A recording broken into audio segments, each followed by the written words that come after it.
India's Greatest Short Stories. This is a collection of short stories by several, I assume, well-known Indian writers. But the truth is, I really don't know a lot of Indian writers. I mean, I really don't know any Indian writers. I suppose Salman Rushdie, but he's Indian. He's also British. I'm not really sure where he fits on the spectrum, but in any case, I was in India recently and I picked up this book along with another one about the city of Bangalore, which is where I was.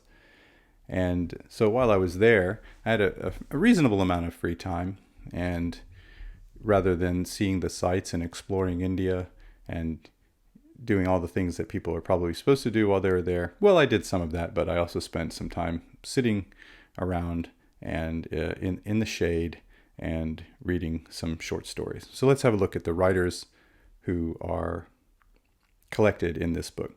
See, rather than having like 600 different short stories or something, they have several writers, and then they have different examples of their writing or different selections from their writings. So let's have a look at the table of contents.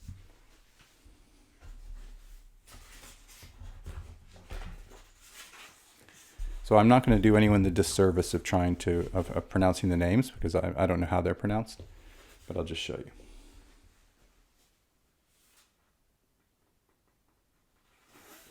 Maybe I'll give it a go. So that looks like Munshi Premchand.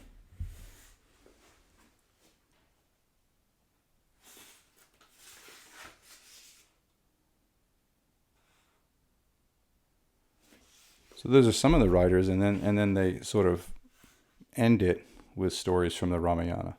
So I haven't read any of the stories from the Ramayana, and I don't know.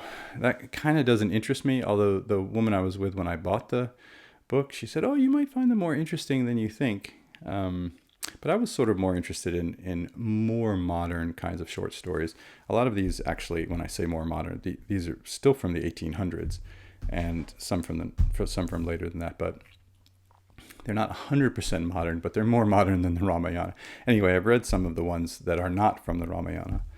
And yeah, they were, to me, well, I have enjoyed them. And on top of enjoying them as short stories, I've been enjoying the way that the writing is different. It's different from what I'm used to from sort of Western style English. Mostly it isn't. Mostly it's exactly the same. But then there are just phrases. There are turns of phrase. There are ways of saying something that are different from how I would normally say it, or what I've normally read. And that's kind of interesting to me.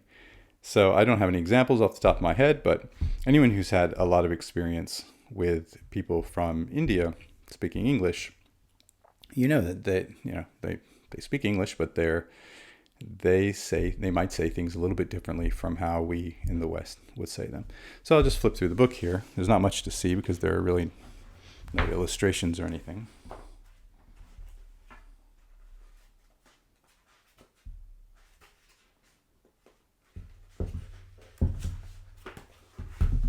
And it's just a glued paperback book.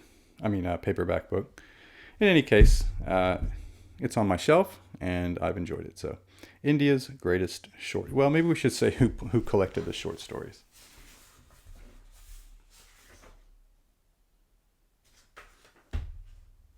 I was hoping that there would be a page that said who the editor was.